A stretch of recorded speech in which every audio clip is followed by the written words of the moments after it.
आखिर क्यों भारत के खिलाफ अमेरिका ने कर ली थी युद्ध की तैयारी? किस वजह के चलते भारत को मांगनी पड़ी अपने दोस्त रूस से मदद? जब रूस आया तो क्या हुआ बाकी देशों का हाल?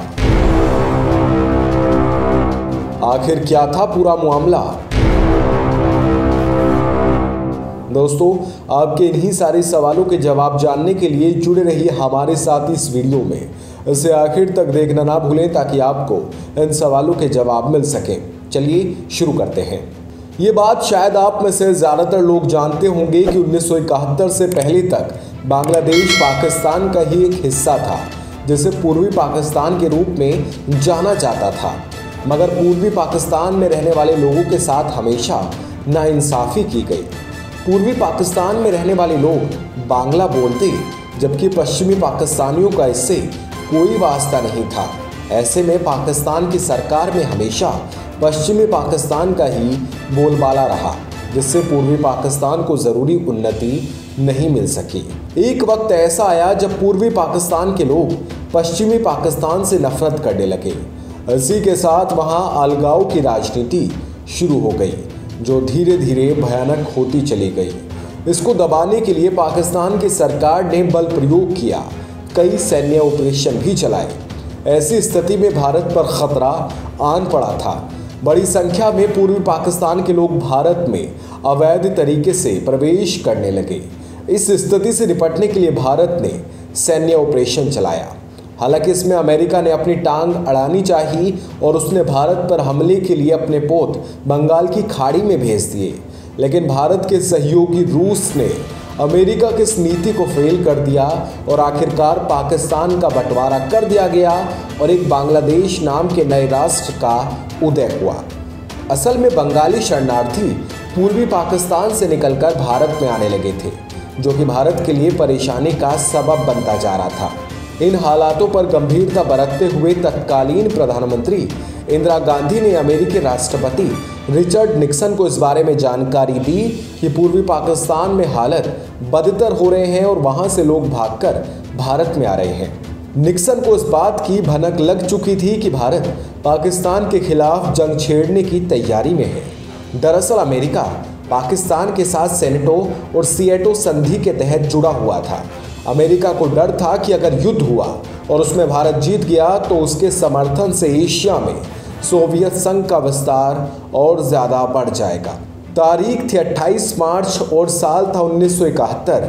यही वो दिन था जब अमेरिकी secretary of state will Roger को पाकिस्तान से खत मिला, जिसमें लिखा था कि हमारी सरकार देश में पूर्वी हिस्से में फैली असंतुलन की स्थिति को काबू करने में पूरी तरीके से फेल हो गई है। ऐसे में अब अमेरिका को यकीन हो गया कि जंग तय है। उसने चीन को भी इसमें शामिल करने की योजना बना ली। इसके लिए उन्होंने पाकिस्तान के जरिए चीन को संदेश भी भिजवा दिया। तब तक भारत को इस बात का अंदाज़ा नहीं था कि अमेरिका भी इस मुद्दे पर भारत को घेरना चाहता है। इस बात से बेखबर भारतीय पीएम इंदिरा गांधी पूर्वी पाकिस्तान के बंगाली लोगों की स्थिति को सुधारने की आस लेकर अमेरिकी राष्ट्रपति निक्सन के पास पहुंची। उन्होंने निक्सन को बंगालियों के हालातों के बारे में बताया और इस स्थिति में हस्तक्षेप करने की गुजारिश की, लेकिन निक्सन ने उन्हें किसी भी तरह की मदद देने से साफ इनकार कर दिया।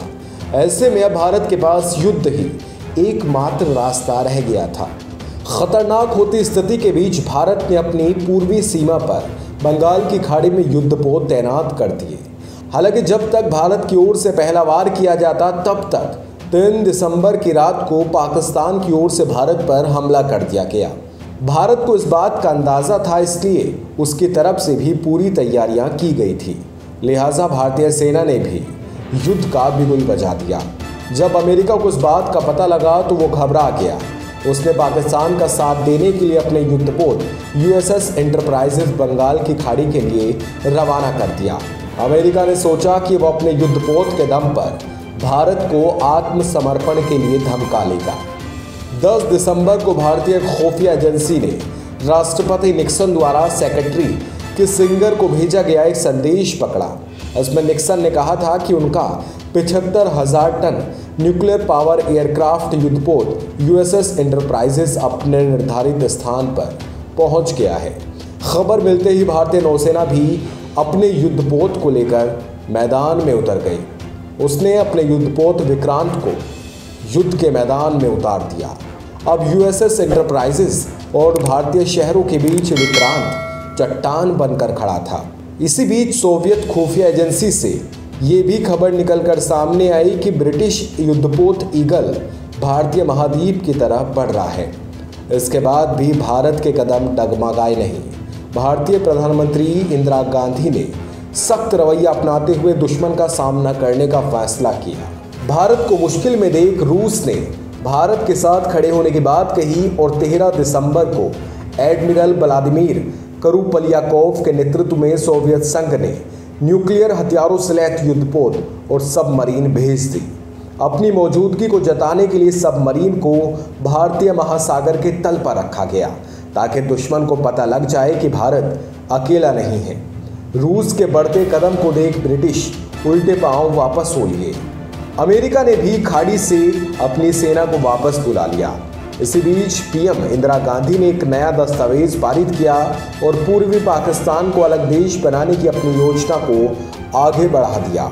इधर भारतीय सेना ने भी पूरी ताकत से हमला किया और लाहौर के रास्ते पाकिस्तान में दाखिल हो गई। पाकिस्तानी सेना का क्षेत्रीय रक्षण भारतीय सेना के सामने कमजोर पड़ता जा रहा था। इसे देखते हुए आखिरकार 14 दिसंबर को पाकिस्तानी आर्मी के जनरल AAK नियाजी ने ढाका में मौजूद अमेरिकी उच्चायुक्त से कहा कि वो आत्मसमर्पण करना चाहते हैं, जिसके बाद ये बात वॉशिंगटन पहुंची और फिर वहां से नई दिल्ली में ये खबर आई। इसके बाद भारतीय सेनाओं को आगे बढ़ने से रोक दिया गया और पाकिस्तान ने भारत के आगे आत्मसमर्पण कर दिया। भारत और पाकिस्तान के बीच आपसी सहमति के साथ पूर्वी पाकिस्तान को अलग देश घोषित किया गया, जिसे बांग्लादेश नाम दिया गया। ये भारतीय इतिहास का एक अहम लम्हा था, क्योंकि भारत ने सिर्फ पाकिस्तान पर जीत हासिल नहीं की थी, बल्कि अमेरिका, चीन और ब्रिटेन को अपनी ताकत का एक नमूना भी दिखाया था।